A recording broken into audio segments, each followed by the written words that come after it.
Alright, welcome back to the post-battle activities for episode 3.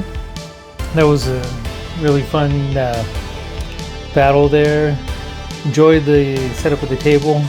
Kind of a longer field, took a few movements to get within position. A lot of cover, but I had some lucky dice rolls, I think, for the most part, that helped me pull out some long shots, take a few of the baddies down at range, and then not have to get within close combat. I think I'm also learning the game a bit more, so I'm making sure that I'm using cover wisely, setting my position for fire and for cover, and just trying to do my best to keep my crew alive while we do the mission, which was a patrol mission, so that was a blast. So we're on our post-battle report. We're only going to do we're adding a few more items, but we're still having a few limited things in the introductory campaign. And so we're going to be doing get paid, which is going to get us our cash, battlefield finds, then we'll gather the loot, determine any injuries and recovery. We did not have anybody get injured, so that won't be a step for us. Experience and character upgrades, purchase items, it's a new one, roll for campaign events, and roll for character event. All three of those are new. So let's get going with get paid. Get paid is you earn 1 die 6 credits in pay, loot, bounty, or salvage. If you finish the final mission of a quest, this was still an introductory campaign, not a quest, so we're not adding any bonuses onto this. We're just going to do a die 6 roll. So we're going to use our friendly local game store comic quest. They give out a Thanksgiving dice. This is one of 2. Got to find the other one. That's a 5. Awesome. So 5 more credits.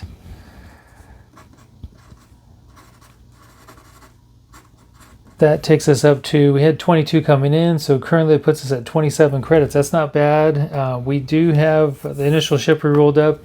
It's a bit expensive. It is a retired troop transport. Also has emergency drives. The initial debt is 34 on that. So coming out of this, we're building up a decent amount of credits that hopefully we can sustain once we get into normal campaign modes. And hopefully not too many casualties. So that's cool. So +5 on getting paid. Now we do battlefield finds. Battlefield finds, if you held the field, which we did. After the battle, you had an opportunity afterwards to search the battlefield for anything worth collecting. You may do so even if you failed. To achieve or did not have an objective. Well, we held the field, which also did the objective. Let's see. Note that unless the table, you cannot acquire weapons from the fallen. You got that. The gist of it is you can't try to go target a specific weapon from a fallen enemy. The kind of idea behind that, or the canon behind it, is that the enemies carry off their injured or dead, and so they carry along that with them. Now, if we happen to roll something and it becomes one of the weapons, like in the last round, then it actually just works out that way. So roll dice 100 on the table below. Let's see what we get. 79. So that is going to get us vital information, invasion evidence. Turn in this information to get a corporate patron automatically on this world. If the enemy is in an invasion threat, they were not an invasion threat. We're still early on in this. If so, earn an extra credit and +1 when checking on the invasion the next step. So vital information, invasion evidence, we'll look into that one. Taking a look, I'm pretty sure that still applies. And that'll carry on with us in future rounds, which pretty soon, I believe in the next campaign turn, we're going to be leaving or heading off to another planet and get some other fun stuff going on. Maybe campaign turn 4. So 76 to 90, loot table.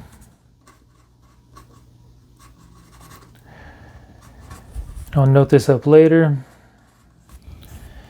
And vital info. All right, we are not going to be checking for invasion. We're skipping that. We are going to gather the loot. So battlefield finds, that was the information we had there. Now we're going to gather loot. Roll once on the loot table to see what you've earned. Some circumstances may offer additional rolls. If you finish the final stage of a quest, roll 3 times. And note some opponents that may not logically carry anything of value and yada yada. But we're going to roll on this, which is loot table on page 131. And this is a multi-stage table. You start with your initial roll to figure out which subtable you roll on. So let's go to 34. And a 34 gives us damage weapons.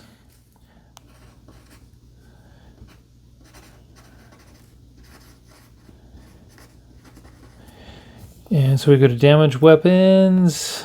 Let's see, roll twice on gear subtable. Both items require repair. Interesting. So now we're going to go to the gear subtable, roll twice, and then we're going to have broken stuff.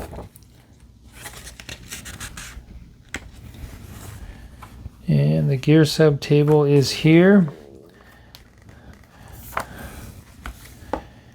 Gun mods, gun sights, protective items, utility items. So those are going to take us on to another subtable. So this could be pretty interesting as long as we can repair the items.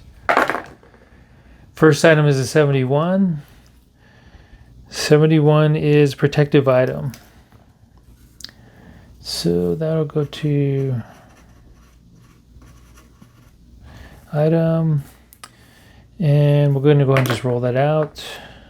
Protective item subtable. 81. That gets us a frag vest. That's not bad. Just have to get it repaired.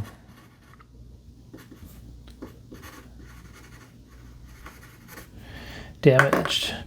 Now we'll roll again on the subtable here. It was something cool. 45. That's going to be protective items.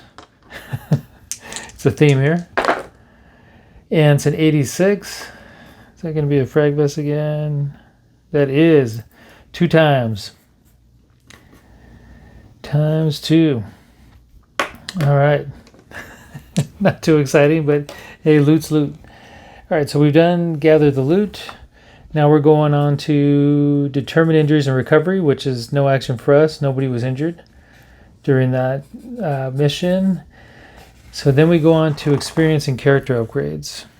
And that is step number 9. So there is a chart here as you go through it. We went through this in the last episode. Nobody went down, so there's no negative points here. Everybody on the team is going to receive 3 experience points. And that's for completing the mission successfully. And that's the surviving one. First character to inflict a casualty, that was Grom, and he's getting a +1 for that. And then if you killed unique individuals, so I'm considering the leader and the specialist a unique individual, or unique individuals. I'll kind of check the rules online and see if there's anybody else has anything else to say on that, but we'll give that to another +1 to Grom. He ended up taking out the leader on the hand cannon. And then Eli took out the specialist. So Eli will also get a +1. So in total, Grom's going to get 5. Eli is going to have 3 + 1, 4. Even though Don had a kill at the end, Watts had also a kill. Watts did not get any experience. But the rest of the team are going to receive 3 experience points. So not bad overall. And on to the next item, which is, and by the way, just a quick note, I'll pop this up on screen, but there is an ability increase table. We did use this before we started this mission, where we had enough experience for Grom and also for Evelyn after training and then finding the special book, which also gave an extra point to Evelyn, that they both had 7 experience points. And what we did for both of them, we raised their combat skill by spending the 7 XP. They got a +1. You can go to a max of +5 on combat skill. You can do the same thing for reactions. You know, all of your attributes you can raise. The lowest costs are speed and savvy. Toughness is at 6. And so we'll see how it goes for the rest of the team. Certain team members like Eli, he's a pretty unique individual right off the start. He has high speed, extreme toughness. He can't get any higher than that. So what we'll work on for him is going to be probably combat. Savvy may not have any value. I'll have to look into that later on for him, but definitely combat.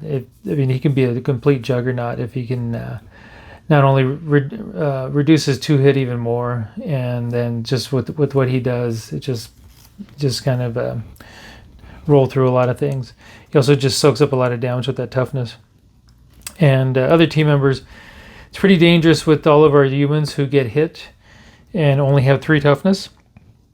Pretty easy, about a 50-50 shot to roll a 3 or above for the enemy to take them out or drop them. That's one thing I've noticed when in that first mission, which no one was going to walk away with a casualty, but Eli soaked up a lot of damage and just kept soaking it up. And Evelyn got hit once and got dropped. So I'm a lot more cautious with how we move our team around the table now.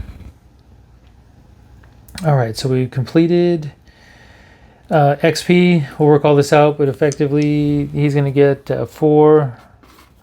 He's going to get 5, and everybody else gets 3. And on to character upgrades. We talked about that. We can also do that before the next mission when you're doing the pre-rolls. I did that off screen here before this mission.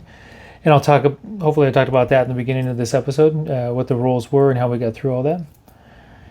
And let's see, now we're going to purchase items. This is a new thing for us. This is on page 125. In purchase items, you may pay 3 credits to receive a roll on the military weapons table, gear table, or gadget table in the character creation area. So paying 3 credits, you can do 1 roll on one of those tables, get a chance at something really good, and also get something really not so great. And you can also just, you can purchase additional rolls, more than 1 roll per campaign turn. You may purchase any number of handguns, blades, colony rifles, or shotguns for 1 credit each. They're base level items or weapons. From what now I understand as I'm learning the game, colony rifles just an okay item. Shotgun up close, just like in real life, it's pretty powerful, but you need to be up close to use it effectively. Handgun, great for brawling. Not great as the leader of this team. He couldn't get close enough to us to even get a shot off. And let's see, you may sell up to 3 undamaged items, earning 1 credit for each. And I'm looking over what we have. We traded our colony rifle before the start of this mission, and that was in I think that was a special bargain roll. And by trading that in, we were able to get the flat gun, which is sounds to me like the flat gun. Flat gun is a powerful shotgun that has the ability to crit. And when you crit, natural 6, you get to roll 2 damage dice. That's pretty cool. It also has 2 shots, just like a shotgun, and when it's up close. The range is shorter. It's like an 8-inch range versus the 12 of a shotgun. Hunting rifle, considered a heavy weapon, but has decent range, so I'm still on the fence of that one. Military rifle is a basic weapon. 24 inches, 1 shot, 0 damage, but reliable. And then I've got a shotgun here, so not really looking to sell any of that off. Everything else I'm pretty happy with. I had some really strong rolls when I rolled up this crew. 2 plasma rifles, an auto rifle, and the infantry laser is not bad, even though there's no extra shots. But plasma rifle with 2 shots every time, the auto rifle with 2 shots. I'm realizing how dangerous that is. And so when I keep this team at range and just blast off 2 shots, we saw that in this episode. We're able to take some of these banditos down pretty easily. So I'm thinking, got 22, now we got plus 5 credits. That gets us up to 27. If I spent 3, we'd be able to roll on the military weapon, gear table, gadget table. 28, 29.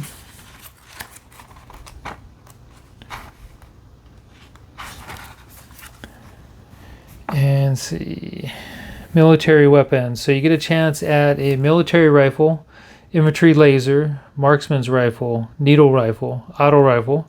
We know that's pretty badass. Rattle gun, a boarding saber, and a shatter axe. So a couple of strong melee weapons as well. And then the other thing is gear table, gadget table. Gear table has a lot of items going from frag vests, which we've had a couple, 1 damage, 1 not. Saw blades, beam light, communicators, We've got a camel cloak. We know how good that is. Grapple launcher sounds fun. Scanner bot, steel boots, tracker sight, so some interesting things. And then gadget table, AI companion, analyzer, battle visor, insta wall, jump belt. Kind of interested in rolling on this gadget table because I don't have any gadgets. So let's do that. So we're going to spend 3. It's going to take us down to 24. And we get 1 roll. Make sure I'm doing that right. You may pay 3 credits to receive a roll on the gadget table. Let's do it. It's a 71. Give us something good. That's a shock attachment. Don't know what that does yet. Sounds cool.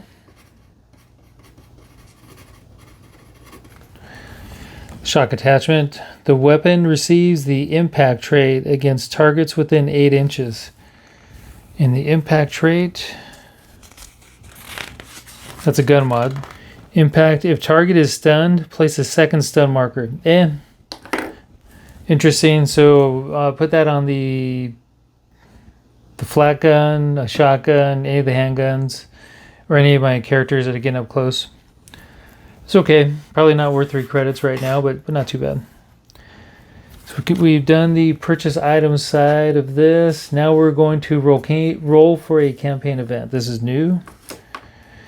Roll a D100 on the campaign event table. Apply the result immediately. In some cases, an event may seem not to make any sense. If so, adjust or ignore it as necessary.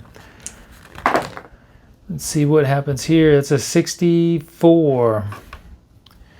So campaign event table, 64 is going to be recent events made for a good learning opportunity. Every crew member receives 1 XP. Not bad. Got plus 1 XP.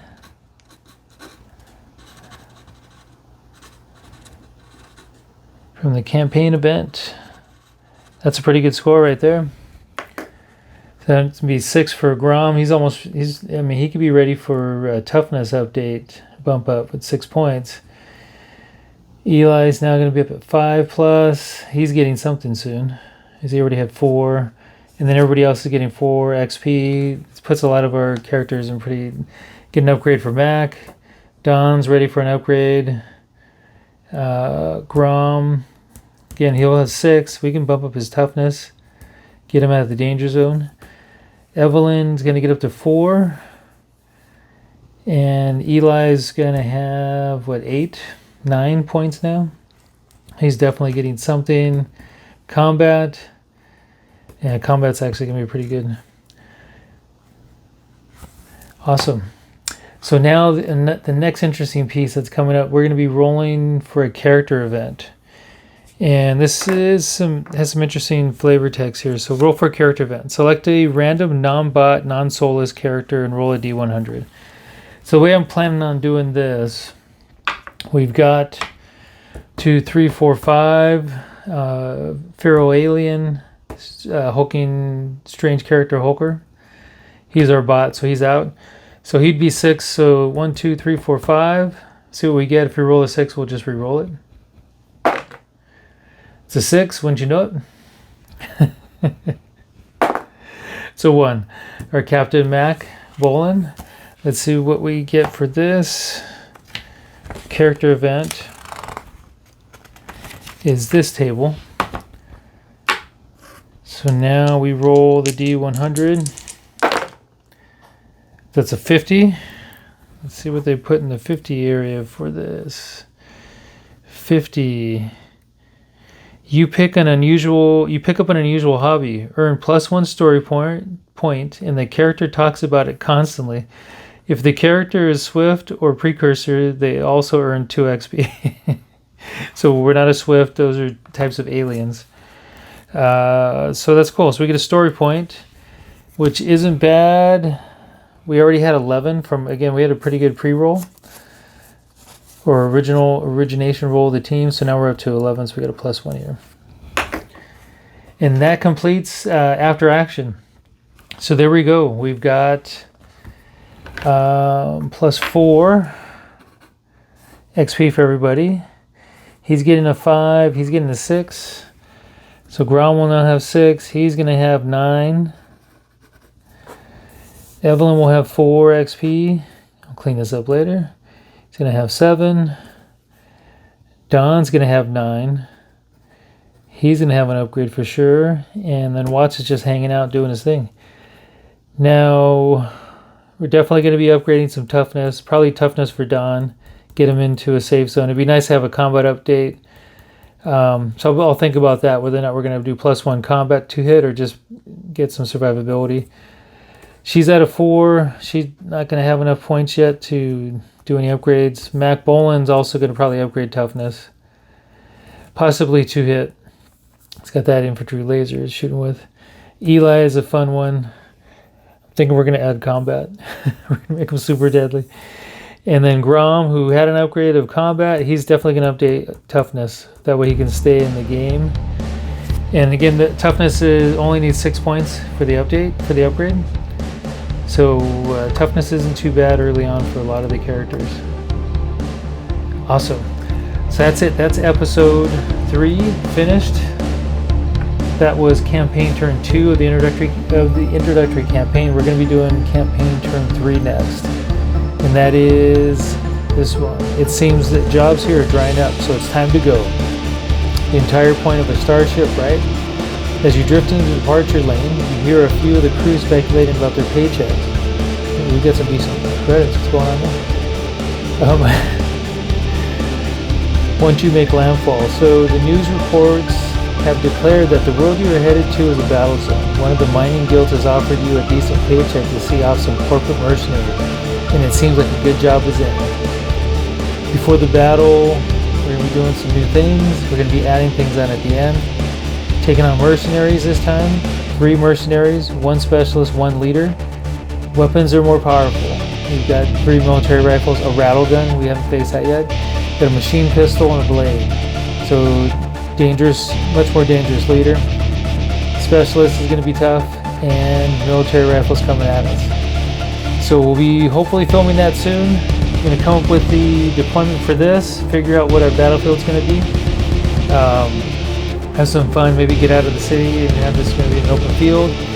And just have a blast with our another mission of 5 Parsecs from home. We're really having a good time. Hope all of you are enjoying this.